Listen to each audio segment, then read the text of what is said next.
Hey there, folks. It's Zach Seward. We're watching The Hash today, and I'm Zach, and there's Jen Sanasi and Naomi Brockwell here. We got a lot of stuff to talk to. It's just the three of us today, the three box looking pretty sharp. All right, we're going to start this thing off. Everybody get your popcorn. If you've missed it, the last couple days has been some fun on Twitter about Web3. Jen, take it from there. Yeah, crypto Twitter doesn't stop for the holidays. So Block CEO Jack Dorsey is not easing up on his beef with Web3. The former Twitter CEO went on an unfollowing spree yesterday, cutting Mark Andreessen, Brian Armstrong, and Tyler Winklevoss from his Twitter account. And Mark Andreessen even blocked Jack. I know we have the screen grab of Mark's block screen on Twitter, but what a wild ride we've had over the past few days. It doesn't seem like crypto Twitter slowing down for the holidays. It really is the Bitcoin maximalists versus the I want to call them Web3 visionaries, but I don't think I'm going to be a partial journalist if I say that. But the Web3 crowd. Zach, I'm going to pass this off to you. What do you make of what's going on? Yeah, just because it is a quiet week, right? There's no better thing than just to gather around the Twitter Yule log and see the drama unfolding in real time. So I think people are captivated by this because it is relatively slow otherwise.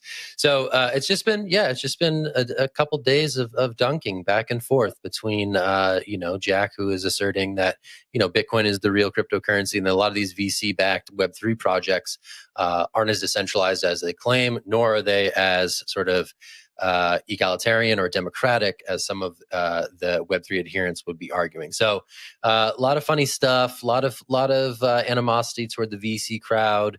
There's a really funny one against Tyler Winklevoss. He unfollowed Tyler, and then he was like, I still like you, but no, he said something really, I forget what it was. Tyler was like, I still like you, you're a great entrepreneur. Yes. And then Jack jumps in. Yeah. Jack was like, well, I appreciate you through Cameron.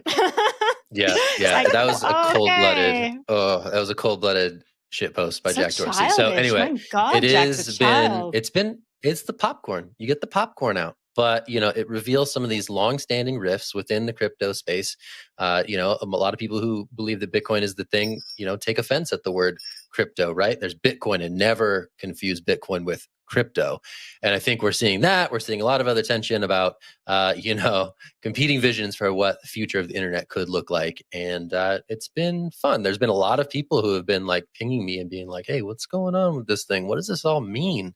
And I think it is sort of getting people to if not think about the stuff that's being discussed, at least rubberneck at some train wreck situations on the twitter.com.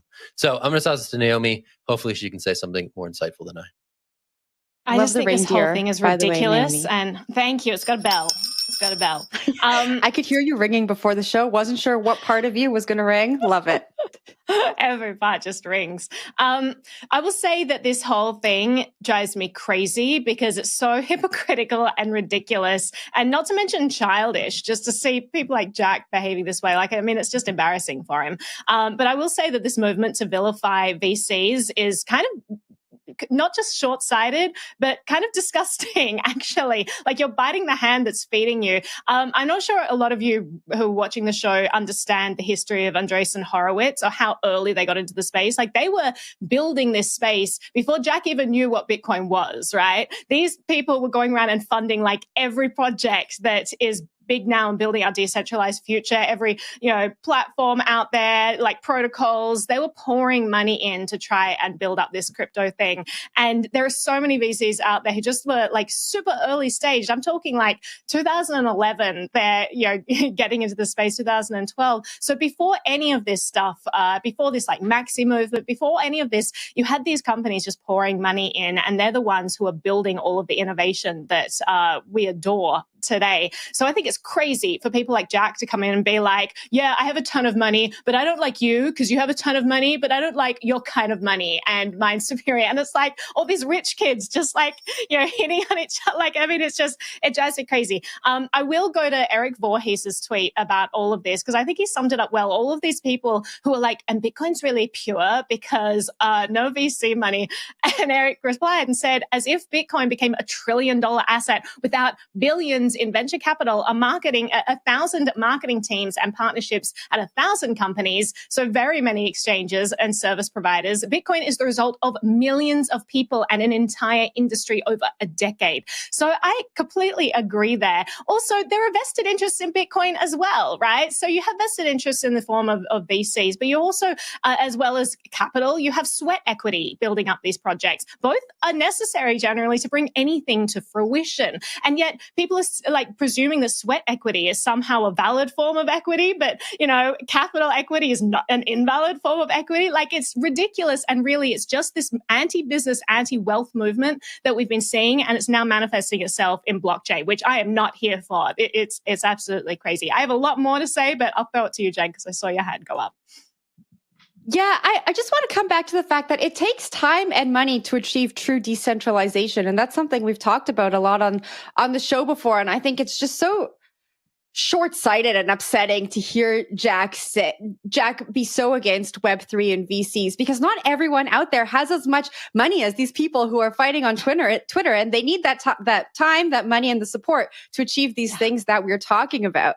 I want to quickly touch on something that was brought up amongst all of the Twitter conversation that's been happening. So they're talking about the tokenization of Web3, the idea that people can buy into these tokens to fund the projects. And someone on Twitter wrote that, the SEC has out-regulated the option for people to do ICOs. And so they've kind of pushed people towards Web3. Zach, I saw your hand go up. I wanted to get your opinion on that and your final thought before we go into the next topic. Oh, I'll do it real quick. I mean, I just think Naomi's point is really smart. Like, Bitcoin arguably relies on more centralized intermediaries than some of these other networks at this point in time. So from Coinbase all the way down, those are heavily VC finance companies that have made the pure Bitcoin available to the folks that it's now available to. Last thought there, but we got to change gears. We got to go to Telegram Town. You ready to talk about Ton? Remember that? Absolutely. So it seems that Telegram is taking a leaf out of Signal's book. So you may have remembered last year, Telegram, they wanted to put out this Ton token. They were preemptively shut down by the SEC, who roadblocked that and said, don't you dare, you are in violation of Securities and Exchange Commission laws. And so they let the project die. But it seems that a third party, completely unrelated to Telegram conveniently, has picked up the project and is running with it. And now Telegram is endorsing it and saying, yes, we endorse this. This is something that you'll be able to integrate on Telegram, and this is unrelated to us. And it's an interesting way of handling all of this, because we've seen a lot of projects. Like, we had the Kick token saga where the exact same thing happened, where you had a messaging platform try to bring out their own token that was shut down. Telegram was shut down. So then you had Signal come out and say, oh, we're not doing anything. But also there's Mobile Coin, completely unrelated. It's a foundation, completely different team. And when you ask Josh Goldbard, like, how is Moxie involved with this? And he's like, I'm not even going to mention it. You can ask Moxie. We did ask him that. Yeah, well, he's like very hesitant to talk about it. And it's absolutely no surprise why, because the Securities and Exchange Commission targets any messaging platform, any centralized messaging platform that tries to bring one of these coins into fruition. Obviously, Libra, DM is the prime example of this, what Meta tried to bring into fruition. And so it is interesting now that they've gone the Signal route. There's this completely separate entity that Telegram is just endorsing and allowing to be integrated. And it does seem like crypto payments on messaging platforms is a next big wave. Everyone is diving into it. I have some thoughts on this, but I'm going to throw it to the group for your first take. Jen, what's your take on all this? Well, I want to get a little bit of the history from you, so I'm going to throw it back to you. But first, I want to say it is a little suspicious that the team has not come out in support of any other of the projects that have used this open source code. And all of a sudden, they're behind Toncoin, but they're not involved. I find that I find that, a little bit of the, I don't know. Zach does it so much better than me. I don't know. I think it's a little suspicious, but I think to back up my suspicion, Naomi, can you talk us through the history? How did we get here with Todd? So the SEC, well, first of all, Telegram wanted to put out their own in-app messaging payment service. They were going to create their own coin, Ton. They had this giant ICO where they raised a ton of money, that I'm sure. And the SEC said, the SEC said, we're shutting this down. You can't move ahead with this. Now, Telegram as a centralized company, that is a pressure point that the government can target. It's a little bit different from these foundations and these kind of decentralized communities. So they did shut it down, but immediately a couple of projects sprung up that said, listen, we're just going to fork the source code. We're going to go in this direction. Anyway, there's one project in particular, the Toncoin project, where they said, listen, can you just hand over the GitHub? We want to handle the repo, give us the keys, and we'll manage it. And they were like, okay, we'll go with you guys, because the vision seemed to be in line with what they were after. And so it seemed like it was going to be a continuation of their vision, but they would just kind of be able to cut ties and say, no, this is a separate entity. And can I just say how dumb it is that they forced into this position where they have to say, okay, you're doing exactly the same thing that we were going to do, but we're not technically involved, so hand it off. It's so dumb that they have to play these political games, walk on eggshells, and pretend that this is the scenario. Why can't a messaging platform make an in-app payment service? I think it's crazy that they're not able to, and there's so much regulation around this. But anyway, the result of this is that we're going to have an in-app payment option in Telegram soon. But I'm just going to mention again, we're in this world of messaging apps integrating payment options, and you've got the DM complete tracking device. You've got Ton, which doesn't have any privacy protocols built into it. Or you've got Mobile Coin, which is explicitly designed to collect as little information about people's transactions as possible. So, although Telegram's super popular, I hope that people don't default to this and choose more private options, because as they say, all of us are being tracked. We're just not all being targeted yet. So be careful with your data.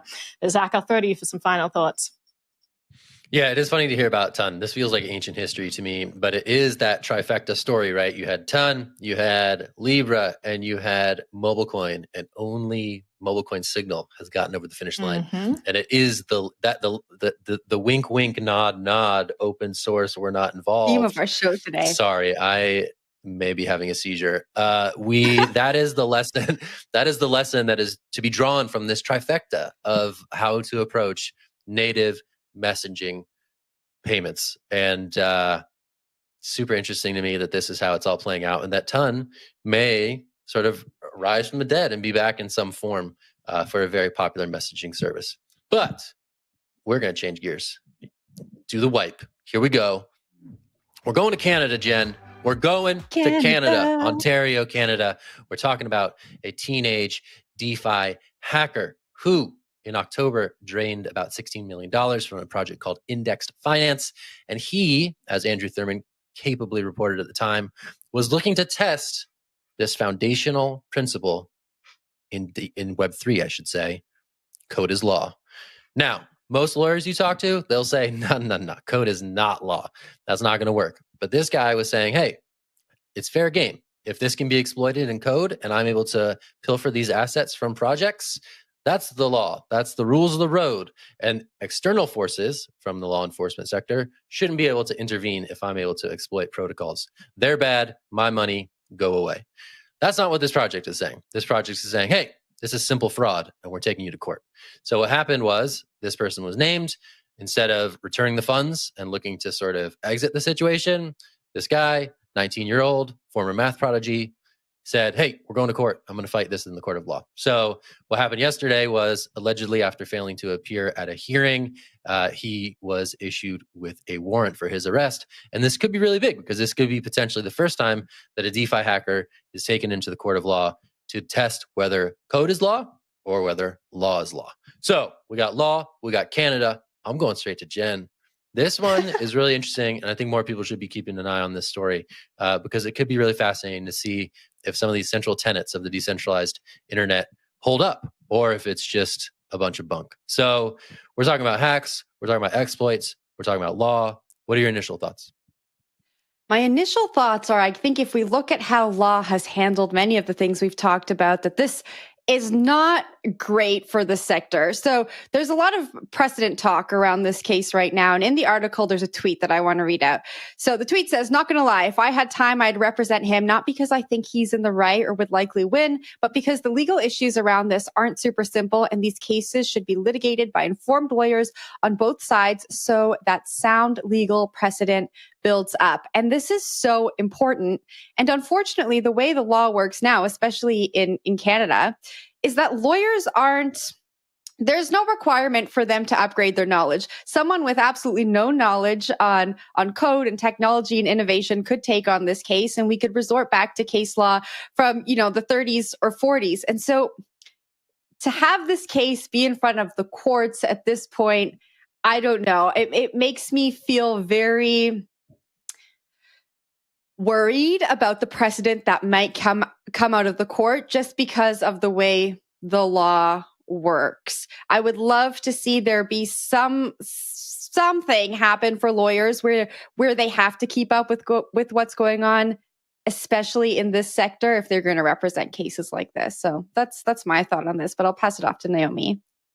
Yeah, I have strong feelings about this. So this hacker who got involved with this project, he didn't sign any contract saying like, this is how I agree to use this contract. It's all written in the code. So whatever he does in the code is permissible as far as I'm concerned. That doesn't mean it's ethical. I think it's a really douchey move. I think anyone who goes and steals all that money from someone is doing a really bad thing. But does that mean that the government should get involved? Like, absolutely not, because the precedents that this would set would be absolutely disastrous for the crypto world. And let me just talk about some of the language they've been using to describe this fraud that was perpetrated. Civil fraud. People are seeking rescission for misrepresentation or mistake and or unjust enrichment. Like, define unjust enrichment. Like, what a vacuous term. Then it says the attack wasn't simply an accounting error. It had to be deliberately manipulated through a complex series of actions in order to create the circumstances under which assets could be taken at below market price. And it's just such a word